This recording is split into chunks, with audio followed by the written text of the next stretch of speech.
आप उसको पकड़ लोगे। भाई बात सुन, 10,000 से बात नहीं चलेगी, हमारा 1 लाख भी मोड़ कर जा, आगे से वो इंटरेस्ट देने भी नहीं आएगा। आगे फर्दर हम इसकी प्रैक्टिकल प्रॉब्लम स्टार्ट करने से पहले डिस्कस करते हैं कि कुछ एसेट्स क्या होती हैं, लायबिलिटीज़ क्या होती हैं और कैपिटल क्या होती हैं।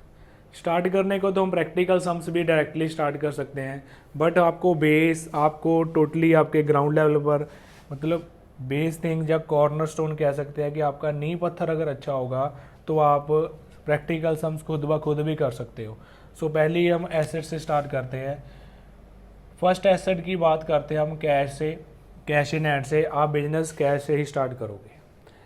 काउंटिंग क्वेश्चन चैप्टर में कैश की ट्रांजैक्शन बार बार रिपीट होगी, कैश बढ़ेगा भी कैश कम भी होगा, तो इसका क्या इफेक्ट पड़ता है ये हम सारा करेंगे। आगे दूसरी इसमें एसेट रहती है स्टॉक। आपने गुड्स परचेज करी, गुड्स सेल करी, उसको हम स्टॉक की फॉर्म में लिखेंगे। परचेज करोगे तो स्टॉक बढ़ जाएगा, सेल करोगे तो स्टॉक कम हो जाएगा। आगे हम एसेट्स की बात और एसेट्स की बात कर लेते हैं। फर्नीचर की बात कर लेंगे। हमें आपके अटेंड करने के लिए सोफ़ा वगैरह, टेबल वगैरह मंगाना पड़ता है, हमारे बिजनेस में रहता है।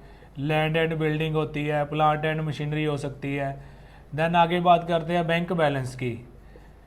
आपका करंट अकाउंट होता है, बैंक में अकाउंट होता है। जब आप कस्टमर से पेमेंट रिसीव करोगे तो बैंक बैलेंस बढ़ जाएगा, किसी को डायरेक्ट पेमेंट करोगे तो बैंक बैलेंस कम हो जाएगा। ऐसे ये इफेक्ट होता रहेगा। नेक्स्ट बात करते हैं प्रीपेड एक्सपेंसेस की। प्रीपेड एक्सपेंसेस आपकी एसेट्स हैं। ये आपकी एसेट्स क्या होती हैं ये बाद में हम सब में डिस्कस करेंगे। आगे बात करते हैं एक्रूड इनकम की। ये भी हमारी एसेट है। इसको इनकम वर्ड या एक्सपेंस वर्ड से ये मत मान लेना कि ये एक्सपेंस है या इनकम है। ये हमारी एसेट्स और लायबिलिटी, एसेट्स ये दोनों है ना, लायबिलिटी भी नहीं है। एक्रूड इनकम हमारी एसेट है। इसके अगेंस्ट अगर हम लायबिलिटी टॉपिक की बात करते हैं, साथ ही बता देता हूँ, अगर वो एक्सपेंस आपने पे नहीं करा वो आउटस्टैंडिंग है, अगर आपने वो अर्न नहीं करा वो आपकी अनअर्न्ड इनकम है। ये चार कॉन्सेप्ट साइमल्टेनियसली साथ पर साथ चलते हैं। इनकी अलग से वीडियो के बारे में हम प्रॉपर डिस्कस करेंगे। आगे हम बात करते हैं कंप्यूटर हमारी एसेट्स हैं। डिज़ाइनिंग के लिए, इनवॉइस की प्रिंटिंग के लिए, बिल के लिए हमें कंप्यूटर चाहिए। आगे बात कर सकते हैं हम मोटर कार के बारे में, मोटरसाइकिल के बारे में बात कर सकते हैं। डिलीवरी वैन की हमें नीड होती है। अगर आप जैसे बोर्न ब्रेड की बात कर ले, मिल्क की फैक्ट्री आपकी, तो आपको वैन चाहिए डिलीवरी करने के लिए। सो ये हमारी ब्रीफ एसेट्स हैं जो हमें अकाउंटिंग क्वेश्चन चैप्टर में नीडफुल रहेंगी। तो आप इनको अच्छे से समझ सकते हैं और देख भी सकते हैं, इसका स्क्रीनशॉट ले सकते हैं। आगे हम लायबिलिटी के बारे में भी साथ ही साथ डिस्कस कर लेते हैं। हमारी फर्स्ट लायबिलिटी बैंक के ऑपोजिट लिख लेते हैं। बैंक ओवरड्राफ्ट रहेगी। आपने बैंक से ओवर पैसा निकलवा लिया, जहां आपने बैंक से लोन ले लिया। बैंक लोन भी हमारी एज ए लायबिलिटी ट्रीट करता है। डिस्कस कर लेते हैं क्रेडिटर्स के बारे में। अगर आप बाज़ार से उधार माल उठा रहे हो तो आपको सप्लायर को पैसे देने पड़ेंगे। जो सप्लायर रहेगा वो हमारा क्रेडिटर रहेगा। इसके अगेंस्ट यहाँ पर हम लिख लेते हैं डेबिटर्स। अगर हमने कस्टमर को उधार माल बेचा है तो वो डेटर बन जाएंगे। एसेट में हमने पहले एक छोड़ दिया था। आगे बात कर लेते हैं, हमने किसी से वादा किया है कि आपके बिल पे करेंगे, बिल्स पेएबल, कि भाई मेरे को उधार माल दे दो, जो बिल है उसकी पेमेंट मैं बाद में कर दूंगा। इसके अगेंस्ट एसेट साइड रहेगा बिल्स रिसीवेबल, कि हमको कस्टमर ने कहा कि हमारे सर पर बिल काट दो, मैं आपको बाद में पेमेंट कर दूंगा। साथ ही साथ चलते रहेंगे। ये हमारी ब्रीफ सी लायबिलिटी हैं। हमारी लायबिलिटी कंप्लीट होगी। आगे हम कैपिटल की बात करते हैं। कैपिटल में कुछ चीज़ें प्लस होगी और कुछ चीज़ें उसमें माइनस करेंगे हम। जैसे हम बात करते हैं, हमने कुछ कमाया, कुछ अर्न करा, उसको हम इनकम बोलेंगे। इनकम के साथ आपकी कैपिटल बढ़ जाएगी, तो कैपिटल में इनकम को हम ऐड कर देंगे। इनकम के ऑपोजिट हमारा एक्सपेंस रहता है। एक्सपेंस की बात होगी तो हमारी कैपिटल जो है कम हो जाएगी। नेक्स्ट बात करते हैं, इनकम के अगेंस्ट रहेगा हमारा प्रॉफिट। प्रॉफिट प्लस हो जाएगा और प्रॉफिट के अगेंस्ट हम बात करेंगे लॉस की। इससे हमारी कैपिटल है जो वो कम हो जाएगी। बिजनेस स्टार्ट करा था हमने 1 लाख से। अभी बिजनेस को ऑनर के फंड्स और चाहिए, बिजनेस महसूस कर रहा है कि भी ऑनर मेरे को और फंड्स दे दे। अगर ऑनर फिर कैपिटल लेकर आता है जिसको हम एडिशनल कैपिटल बोलते हैं, उससे हमारी कैपिटल बढ़ जाएगी।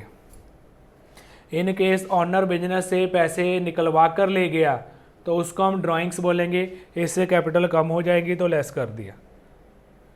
आगे बात करते हैं interest on capital and interest on drawings.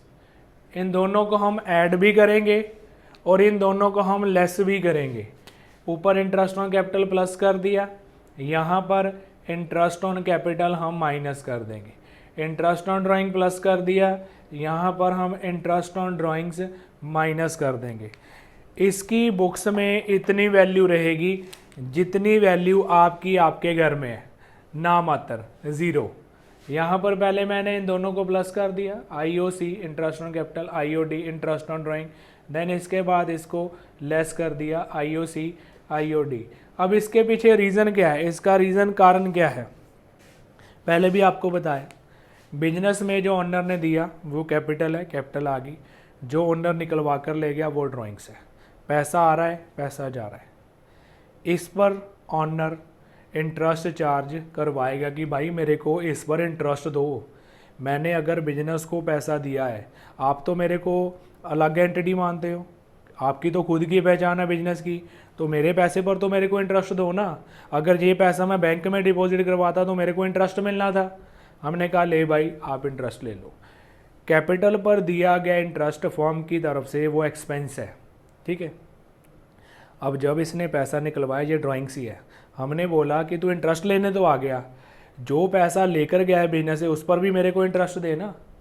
अब बिजनेस उससे इंटरेस्ट मांग रहा है। इंटरेस्ट ऑन कैपिटल एक्सपेंस है फर्म के लिए, इंटरेस्ट ऑन ड्राइंग इनकम है। ये एक्सपेंस हो गया, ये इनकम होगी।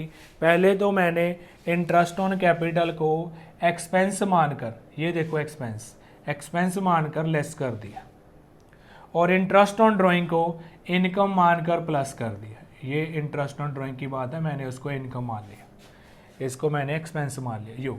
ये तो आपको समझ लग गया। अब आप बोलोगे कि सर यहाँ पर इंटरेस्ट ऑन कैपिटल प्लस भी हुआ है। ये अजम्पशन रहती है कि जो भी पैसा ऑनर बिजनेस से लेता है, चाहे वो इंटरेस्ट की फॉर्म में है, चाहे वो प्रॉफिट की फॉर्म में है, चाहे वो इनकम की फॉर्म में है, जो भी ऑनर बिजनेस से लेगा वो बिजनेस में री इन्वेस्ट कर देगा। इट मीन्स यहाँ पर जो इंटरेस्ट ऑन कैपिटल मैंने डाला है, इसका मतलब है बिजनेसमैन ने, ऑनर ने वो पैसा बिजनेस में री इन्वेस्ट कर दिया।